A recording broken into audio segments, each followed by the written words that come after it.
कितना भी आप अच्छी बातें बताएं वो उतना नहीं सीखेंगे जितना आपकी एक्टिविटीज को देख के सीखते हैं, आपके एक्शन को देख के सीखते हैं। बच्चे सुनते नहीं है, देखते हैं। याद रखना, सुनते नहीं है, देखते हैं। एक परिवार में हम लोग एक प्रसाद के लिए गए थे, तो बच्चे को मैंने बुला के प्रसाद पाओ, तो माता पिता बोलते हाँ दो, हैंड वॉश करो। तो बच्चा हैंड वॉश करने गया, फिर खाने लगा। पिताजी बैठे, पिताजी ने हैंड वॉश नहीं किया। तो मैं कुछ बोला नहीं, मैं देखा बच्चा क्या करता है। बच्चा मुझे देखा, बोला पापा आपने तो धोया नहीं। बोला बेटा बड़े होके ना, बड़े लोग होने पर नहीं धोते हैं। बिल्कुल देख रहे मुझे ऐसे क्यों सिखा रहे हैं? बोला मैं नहीं सिखा रहा हूँ, ये सीख रहा है आपसे। तो हम लोग कहीं ना कहीं हमारी वजह से कुछ लोग हमको देख कर सीख रहे हैं, हम उनके कारण बनते हैं। तो सावधान रहना पड़ेगा। यही प्रभुपाद जी तात्पर्य बता रहे हैं। कोई किसी का गुरु है, कोई किसी का माता पिता है, कोई किसी का बड़ा भाई है। इवन आपके मोहल्ले में आपको कोई लोग सोचते हैं, ऑब्जर्व कर रहे होंगे। आप अगर आप डिवोटी हो तो आपको ऑब्जर्व कर रहे हैं कि आप एक भक्त हो तो आप कैसे व्यवहार करते हो, कैसे कपड़े पहनते हो। सफाई वाला जो आता है, गाड़ी वाला आया कचरा निकाल, आपने कचरा निकाला, उसे कैसे बिहेव किया। तो यदि आचरती सिस्टर्स, ये नहीं कि सिर्फ जो लाल कपड़े पहनते हैं वही व्यक्ति जो सबके लिए एक रोल मॉडल है। नहीं, रोल मॉडल जो है वो आम व्यक्ति भी होता है, क्योंकि उसके नीचे भी कुछ लोग हैं। अच्छा, कभी कभी ऐसा होता है आपको किसी ने रोल मॉडल मान लिया, आपको पता नहीं चलता। हाँ, ऐसा भी होता है। आपका ऑफिस में हो सकता है, बहुत लोग होते हैं जो आपसे सीख रहे होंगे और अनजाने में उसको आप गलत सिखा रहे हो। यही बात अर्जुन को कह रहे हैं, अर्जुन तुम्हें नहीं पता कि तुमको देख कौन लोग सीख रहे हैं। तुम जैसा करोगे, जंगल चले जाओगे, तुम्हारे अंदर तो वैराग्य है, पर उन लोगों के पास वैराग्य नहीं है। तुम मेरे भक्त हो, भक्तोसी में सखा चेती रहस्य में तो उत्तमम। लेकिन जब तुम जंगल चले जाओगे, जिनके घर में वैराग्य नहीं होगा, तो वो भी क्या चल जाएंगे, जंगल चले जाएंगे। और वो क्या करेंगे, बंदरों के समान इधर उधर उछलेंगे। बंदर का कुछ काम नहीं होता। जो बुद्धिमान होते हैं उनका कार्य, उनका कृत्य जो होता है बड़ा जबरदस्त ऐसा होता है, एग्जाम्पलरी होता है कि आने वाली पीढ़ी इसको फॉलो करते रहती है। इसलिए अर्जुन को बोल रहा है कि तुम ऐसा कुछ मत करो। कितने लोग तुमको देखते हैं, कितने लोग तुम पर आश्रित हैं। इसलिए ऐसी स्थिति को बताओ कि युद्ध नहीं करूंगा, शोभा नहीं देता। जैसे उदाहरण दे रहा था बंदर का। बंदर, श्री प्रभुपाद जी कहते हैं बंदर एक ऐसा जीव है, बहुत मेहनत करता है और कोई निर्णय पर नहीं आता है। मतलब डूइंग फॉर नथिंग, मतलब बिजी फॉर नथिंग, राइट। बंदर का होता है। प्रभुपाद जी उदाहरण देते हैं, ऐसे जीवन व्यर्थ है, बिजी फुल कहते हैं उसको। एक बार एक शेर आता था और जंगल में जानवरों को मार देता था। तो सब मीटिंग बैठती है, भाई ऐसा कब तक चलेगा, शेर आता है किसी को मारता खा के चले जाता है, कुछ करना चाहिए। बंदर वो बहुत ज्यादा वो एक्टिव हो जाता है, क्या ऐसा तरीका है, हम कुछ करते क्यों नहीं है। बोले देखिए आप तो बहुत सबसे ज्यादा एक्टिव व्यक्ति हमारे बीच में, आप कुछ करिए। बोले मैं करूंगा, देखना मैं करके दिखाऊंगा। डन हो जाता है। अब शेर आता है, सब भागने लगते हैं। बंदर इधर उधर पेड़ को कूदने लगता है, शोर मचने लगता है, चिल्लाने लगता है, पेड़ जाने लगता है। शेर अब किसी चीज को मारकर चला जाता है। अंत में बोलते हैं भाई बंदर आपने कुछ किया क्यों नहीं। बोले किया ही, इस पेड़ से उस पेड़ कूदा, इस पेड़ से इस पेड़ कूदा, कूदता रहा, मैंने बहुत कुछ किया। तो ऐसे कार्य का कोई लाभ नहीं है, इस पेड़ से उस पेड़ कूदना, ऑफिस से घर, घर से ऑफिस, ऑफिस से घर, घर से ऑफिस। एक व्यक्ति से मैंने पूछा आपकी आंखें लाल क्यों? वो कहता है कि सोया नहीं। मैंने कहा सोया क्यों नहीं? बोले ऑफिस जाता हूँ, बहुत मेहनत है। ऑफिस क्यों जाते हो? खाने के, सोने के लिए। बोला सोते क्यों नहीं? बोलते काम होता है। काम क्यों ज्यादा करते हो? सोने के लिए। बोला सोते क्यों नहीं? बोले काम ज्यादा है। आप समझ रहे बात? हम जो जिस कार्य के लिए कमाते हैं वो नहीं कर पाते। किसी से पूछा संसार में कमाते किस लिए? वो बताएगा अपने से। हाँ, सरासर झूठ बात है। कोई पेट खाली पेट लिप्त करवाता नहीं है, क्योंकि भगवान सबके लिए खाने की व्यवस्था कर रखी है। और भिखारी भी खाता है, फिर कॉर्पोरेट लाइफ की लेकर भिखारी को तो खाना मिलता है नहीं, भिखारी भी भरपेट भोजन खाता है, और एक अनाथ आश्रम में रहने वाले भी खाता है। तो अभी इतनी बड़ी जॉब क्यों करते हो, अनाथ आश्रम में चले जाओ, बोलो हम फैसिलिटी के लिए कमाते हैं। हाँ, हम सिर्फ फैसिलिटी कमाते हैं, हमें गाड़ी चाहिए, अच्छा घर चाहिए, अच्छी फैसिलिटी चाहिए, इसलिए कमाते हैं। लेकिन मजेदार बात है, वो भी नहीं भूख पाते हैं। कितने ऐसे परिवार हैं जो घर में सो नहीं पाते ठीक से। जब ऑफिस में था, हमारा ऑफिस यही था हुंडई का, तो बाद में अंदर शिफ्ट हो गया। तो जब ऑफिस आता था तो मुझे देखता कुछ लोग 6 बजे आ जाते हैं ऑफिस में। 8 बजे ऑफिस स्टार्ट होती है, 6 बजे आ जाते हैं, और 8-9 बजे, रात 10 बजे तक जाते हैं। मैंने पूछा कि करते क्या हो? काम रहता है। मतलब घर वाले आपसे नाराज नहीं होते? तो घर वाले भी ऐसे ही हैं, वो भी काम करते रहते। हमें तो बेचैनी होती थी, 6 जैसे 5:55 का पंच टाइम था, 5:55 में बेचैनी होने लगती थी। हम ऐसे तैयार होते जैसे गोली चलती, दौड़ते नहीं ऐसे तैयार होते थे। लेकिन कुछ लोग वर्कहोलिक होते हैं, बहुत ज्यादा मेहनत करना चाहते हैं। तो ये क्यों होता है ऐसा? क्योंकि उनके जीवन का लक्ष्य कुछ और है। क्या लक्ष्य है पता नहीं। जीवन का लक्ष्य क्या है? अच्छा घर बनाना, बैंक में अच्छा पैसा रखना, शोहरत हो जाए, नाम हो जाए, बस। लेकिन आफ्टर 60 ईयर्स न घर काम का रहता है। जिस घर को आप भोगना चाहते हैं उसको भोग नहीं सकते, कि एक कमरे से बाहर जा नहीं सकते। वह नाम शोहरत भी नहीं रहता आपका। आप जो चीज खाना चाहते हो अच्छे से खा नहीं सकते, बुढ़ापा आ गया, ठीक। और आपको ये भी नहीं पता कि आपके परिवार वाले आपको कैसे रखने वाले हैं बुढ़ापे में। आप 2 वक्त का ठीक से भोजन देंगे। इसके कृष्ण प्रिया को बता रहे थे, एक व्यक्ति है, बसंत विहार में रहता है, बहुत बड़ी कोठी है, और उसके दोनों बेटे भी अब्रॉड में गए हैं, कनाडा में गए हैं। बहुत, उसके पास भी बहुत पैसा है, उसने सारा पैसा बच्चों को दे लिया, घर वर लगा लिया। उसके घर पे एक नौकर रखा है, और वो बेड रिटर्न करते हैं। तो ना उनकी सेवा के लिए रखा गया था। वीडियो के जो कैमरा लगाया गया, सीसीटीवी कैमरा में फुटेज में क्या है, सेवा कैसे होती थी। एक प्लेन बेड था, बेड के ऊपर जो आप देखते हैं जो जूस पिलाने वाले रहते हैं, उन्हें एक प्लेन सा रखते हैं, इसमें लाल कलर का रहता है, शीट रहती है, जो ऊपर से वाटर प्रूफ रहता है, वो बिछा दिया, उस पर सोते थे।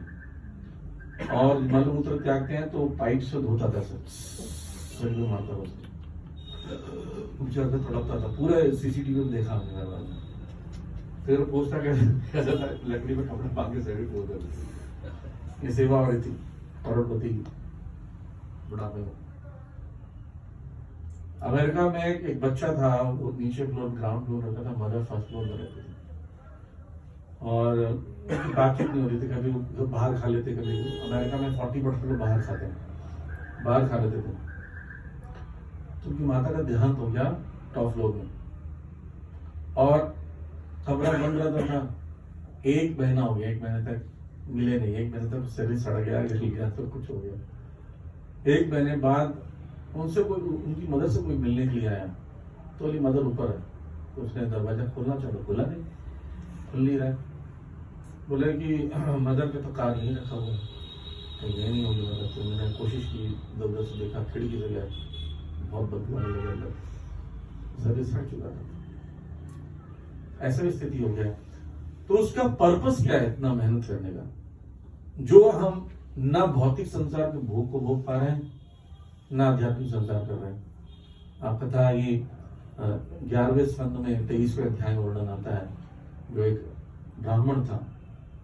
वो ब्राह्मण बहुत ही कंजूस था। वो किसी घर वालों को पैसा नहीं देता, मतलब अगरबत्ती जलाया, अगरबत्ती जैसे भगवान को 4 चक्कर लगाने पर बुझा देता था। गर्लफ्रेंड जलाना है, कितना कंजूस था। और घर वालों को नहीं देते, खुद भी नहीं भोगते। कंजूस एक्चुअली ना दूसरों को देता है ना अपने आप को भोगता, उसको कंजूस कहते हैं। जो अपना भी भोगता है उसको भोगी कहते हैं, जो दूसरों को देखता है उसको दानी कहते हैं। कंजूस ना अपने में खर्च करेगा ना दूसरे को। लेकिन क्या होता है, ऐसे लोग को शत्रु बोल देते हैं, घर वाले ही शत्रु बन जाते हैं। कभी उसको जान से मारने का प्लान करते रहते हैं, राज्य सरकार उसको लूटने का प्रयत्न करते रहती है। धीरे धीरे धीरे उसका धन लूट के तो गरीब हो जाता है। लेकिन चूंकि ब्राह्मण परिवार में था तो उसका कुछ रुचि था, उस रुचि की वजह से वह वैराग्य आ गया, उसने संन्यास ले लिया और भटकने लगा। लोग उसको जानते थे ये वही कंजूस आदमी है। लोग उस पर मारते, फेंकते, मट्टियाँ फेंकते, गंदगी फेंकते, वो सब कुछ अवधूत रहता। कभी कभी उनके लाठी को लेकर चले जाते, कभी उसका जप माला ले लेते, कभी सिर पर पीटते, उसको थूकते, उस पर सब कुछ सहन करता है। ये सोच के सहन करता है कि मैं शरीर नहीं आत्मा हूँ। वैराग्य आ गया, मेरे कर्मों का फल मुझे मिल रहा है। धीरे धीरे धीरे धीरे वैराग हो गया और भगवान के महान भक्त बने हुए, अवधूत ब्राह्मण के नाम से जाना जाता। तो ऐसे ही हम लोग क्या सोचते हैं कि अपने आप सब कुछ अच्छा हो जाएगा, अपने आप सभी को कुछ नहीं होगा, हमें प्रयास करना पड़ेगा। और ये प्रयास में यही प्रभुपाद जी तात्पर्य बता रहे हैं कि हम अगर अच्छा बनना नहीं चाहेंगे तो ना हम अच्छे बन पाएंगे, ना हमारे आश्रित लोग अच्छे बन पाएंगे। ऐसे जीवन पूरा बीत जाएगा, बाद में सिर्फ अफसोस होता है। इसलिए कहते हैं ना, जब जागो तभी सवेरा। जब जागो तभी सवेरा का मतलब होता है कि आज समझ में आ गया, आज से मैं अच्छा करूंगा, ये करूंगी, ऐसा निर्णय लेना चाहिए। और अच्छा करने का समय सबसे बढ़िया यही है, कार्तिक महीना। कार्तिक के महीने हम सीख मल्टीप्लाई होता है, कार्तिक के महीने में उसके बेनिफिट ज्यादा होते हैं। तो इस महीने में निर्णय लेना चाहिए, जब ज्यादा करना, ज्यादा ग्रंथों को पढ़ना, या ऐसे मैंने कई भक्तों को ऐसे भी देखा है कि उन लोगों ने अपने जॉब को भी चेंज किया ताकि समय दे पाए भगवान के लिए।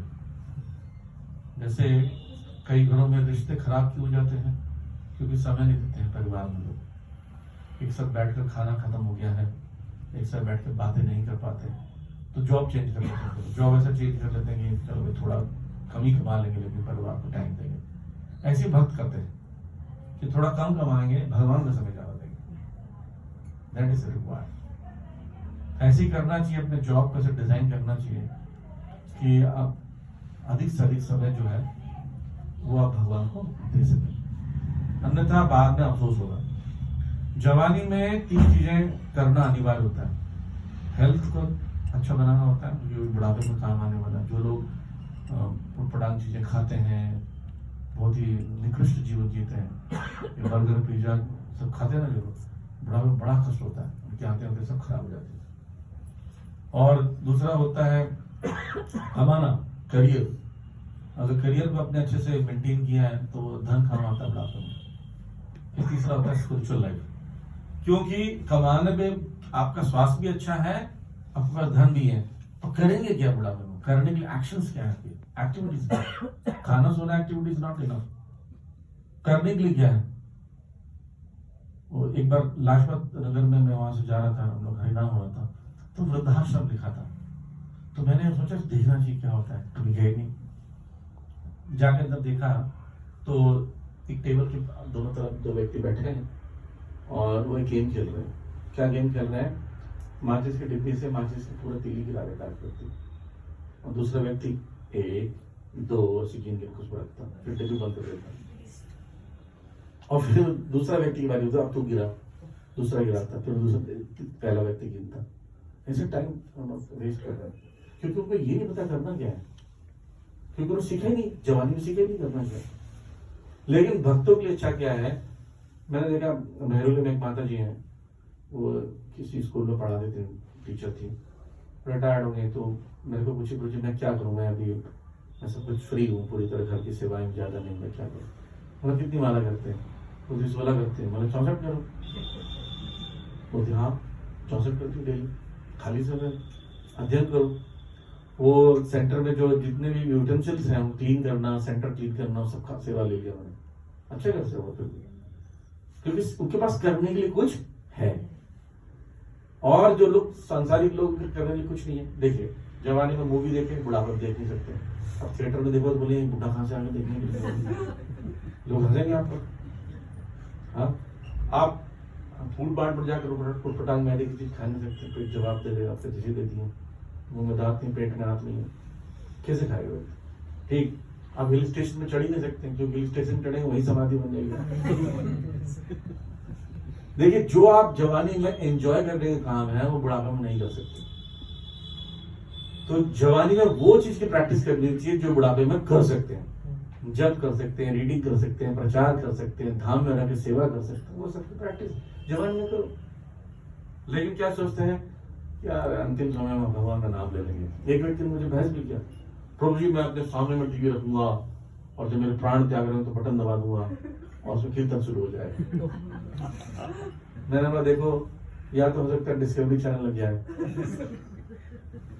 चला उसमें पशुओं का डिस्कवरी चैनल दिखा रहा, पशु बनों के जंगल में यम यम वापिस पर्ण भाव त्यजति अंत परिवरण। जो जो सोचते हुए शरीर त्यागते हुए सदा तक भाव भाविता वही भाव को प्रकट होते हैं। फिर बोलते कि रोजी नहीं, मैं डिस्कवरी चैनल लगा के नहीं रखूंगा, उसमें सिर्फ भजन कीर्तन रखूंगा। बोला रिमोट नहीं मिलेगा आपको, रिमोट ढूंढते रहो, रिमोट का ढूंढते रहो, हो सकता है अगले जन्म हम टीवी रिपेयर वाले व्यक्ति बन जाओ।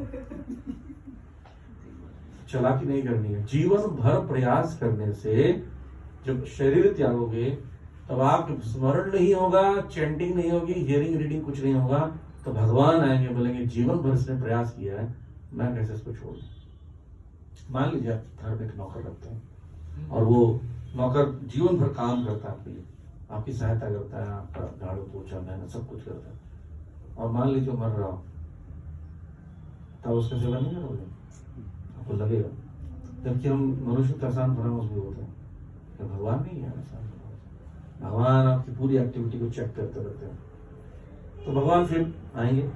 विश्वनाथ चक्रवर्ती ठाकुर कहते हैं 90% अगर आपने भजन भक्ति कर ली है और शरीर त्यागते समय आपका 10% नहीं हुआ है, आपको मुंह से आवाज नहीं निकलती, कानों को सुनाई नहीं देता है, भगवान स्मरण करने के लिए मन में घुस जाएंगे, मैं लो में आ गया। ज्यादा भक्तों को भेज देता।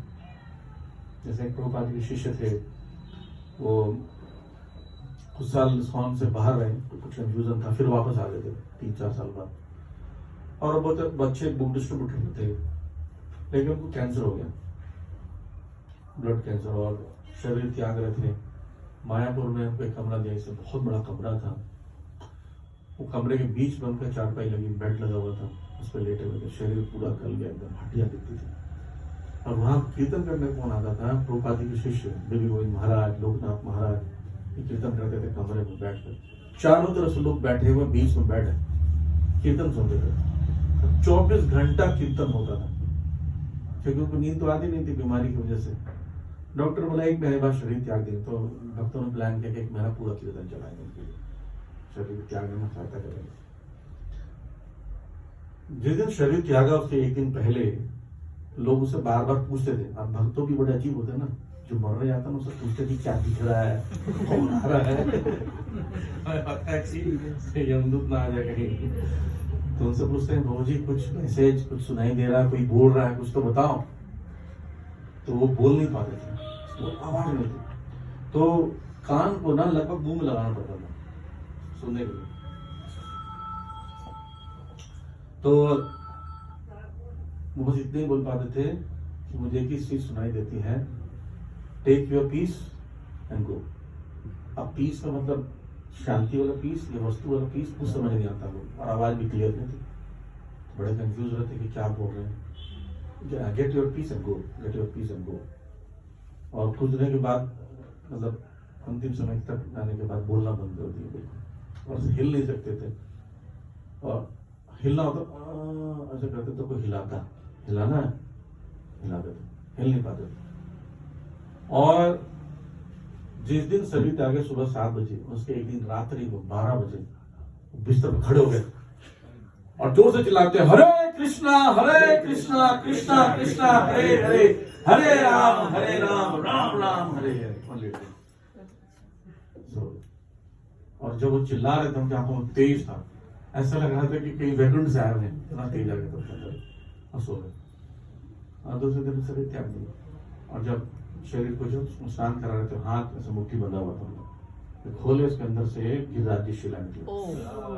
Gate your peace and go, Get your peace. तो लोग आश्चर्य कहाँ से आए, विग्रह की सेवा करते नहीं थे तो वो डिस्ट्रीब्यूटर थे, कहाँ से आए किसी को समझ नहीं आता। बोले कि सबने बोला इन्हीं के साथ इनको ही अंतिम संस्कार कर देना चाहिए, शायद इनके साथ जाएंगे, ले जाना ठीक नहीं है। तो उनको लेटाकर सब ले गए, अंतिम संस्कार किया मायापुर में घाट पर, प्रभुपाद घाट पर ले जाके अंतिम संस्कार करने के बाद अब लोग बोले सुबह भी है तो गिरा शिला, ऐसा छोड़ नहीं सकते, शिला जी तो पिघलेगी नहीं, तो उनको ले आते हैं, ले नहीं तो नहीं मिला शिला, मिला ही नहीं। बहुत ढूंढा लोगों ने शिला के चक्कर में, तो पूरे जगह खोद दिया, छान डाला सब लोगों ने, नहीं मिला।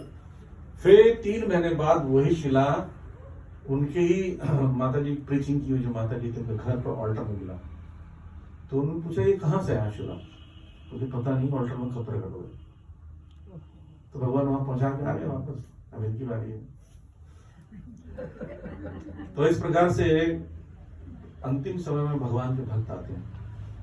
कौन से भक्त आएंगे, वैकुंठ से, गोलोक से, यमलोक से, कहां से आएंगे, ये भक्त होंगे।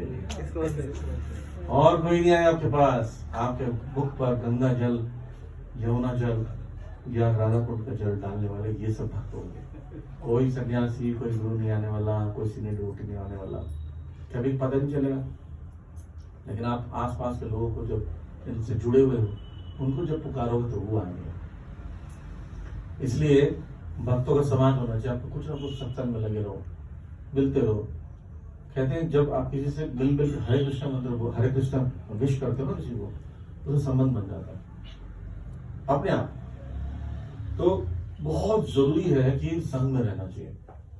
तो इसलिए यहाँ पर जो उदाहरण दिया जा रहा है, मैं जो उदाहरण बता रहा था, यद्यत आचरति श्रेष्ठ तत्त एक सहित प्रमाणम कुरते, वो एक प्रमाण प्रस्तुत करता है। तो दोनों बात लिया जाए, हम अपना जीवन में अच्छा करें, जन्म सार्थक करी, कर्म परोपकार, दूसरे के लिए परोपकार तभी कर सकते हैं जब आप खुद ही अच्छा जीवन जी रहे हैं। आपका लाइफ ही ऐसा बन चुका है कि आप एग्जाम्पलरी नहीं हो, तो कौन भक्त बनेगा आपको देखकर, कोई नहीं भक्त बनने वाला। और धीरे धीरे क्या होगा, सोसाइटी में हमारे जैसे लोग रहेंगे जो दिखते तो भक्त के समान है और होते नहीं, तो क्या होगा, भक्ति धीरे धीरे डिटेल उठ जाएगी।